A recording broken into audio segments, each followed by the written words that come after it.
This book is titled The Magician's Hat by Malcolm Mitchell.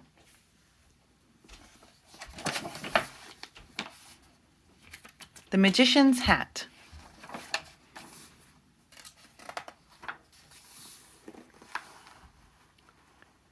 Family Fun Day at the library was filled with exciting events. Book scavenger hunts, storytelling, reading rallies. Today, for the first time, a magician arrived with a bag of tricks and a big hat.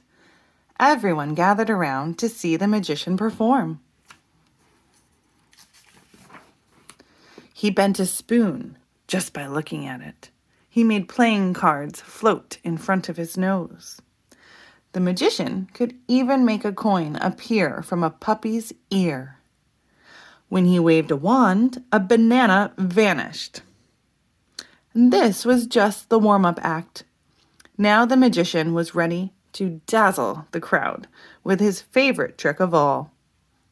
The magician's magic started with a story.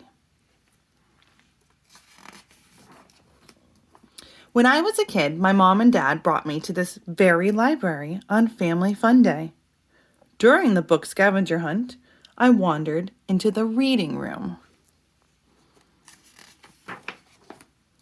There were hundreds of books. Books about dogs, books about planes, books about the sun, flowers, rain, cities, and circus dancers.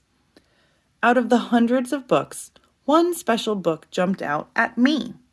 It was a book about magic. I read and read and read every single word on every single page. I discovered that book wasn't just about magic. I learned that books are magic. Even though I was still standing in the library, those pages and words took me to places I had always dreamed of going. This is how I knew I wanted to become a magician when I grew up. Soon after that, I got my magician's hat.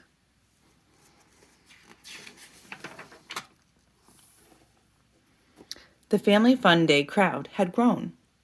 Kids from all over town were eager to see more of the magician's magic. He asked them, "What do you want to be when you grow up?" Amy shouted, "I want to be a dentist." The magician invited Amy to reach inside his hat. Amy dug deep, then deeper, until she felt something. It's a book," Amy shouted. The magician asked, "What is your book about?" "My book's about teeth, cleaning teeth, and fixing teeth, and x-rays."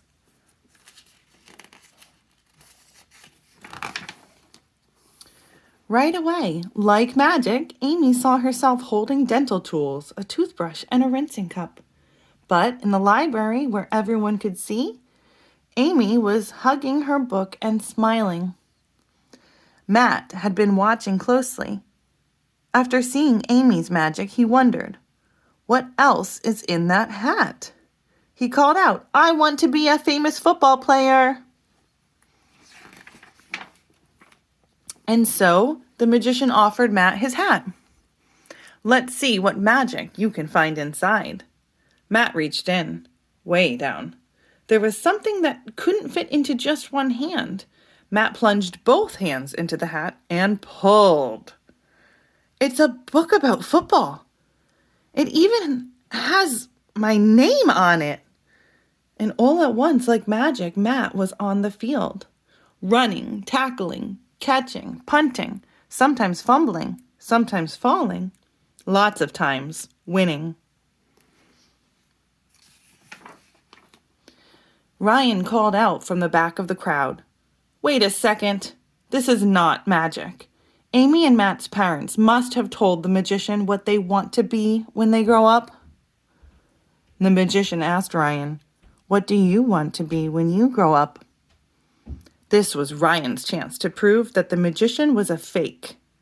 He snickered and said, "A dog." The magician asked Ryan to reach into his magical hat. Ryan said, "I can't feel anything." Sometimes You must really reach and stretch for what you want to be. That's part of the magic, said the magician. Ryan reached deeper and deeper until his fingers grabbed onto something. He clutched a beautiful book that had nothing to do with dogs. Its pages were filled with letters and paintings and photos and foldouts. Stars, planets, rocket ships. Ryan had always dreamed of becoming an astronaut and exploring the wide-open sky, hurtling into outer space and zooming to a far-off galaxy. "Whoa," whispered Ryan. "How did you do that?" "I am not doing anything," the magician said. "You are." "I am?" asked Ryan. "But there's got to be a secret trick in those books." "The desires that are within you bring out the magic in these books. Follow your dreams, and they will take you wherever you want to go."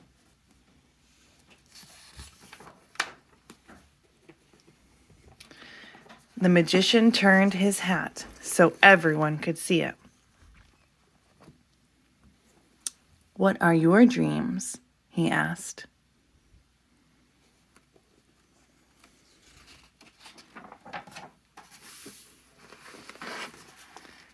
That question made all kinds of magic appear.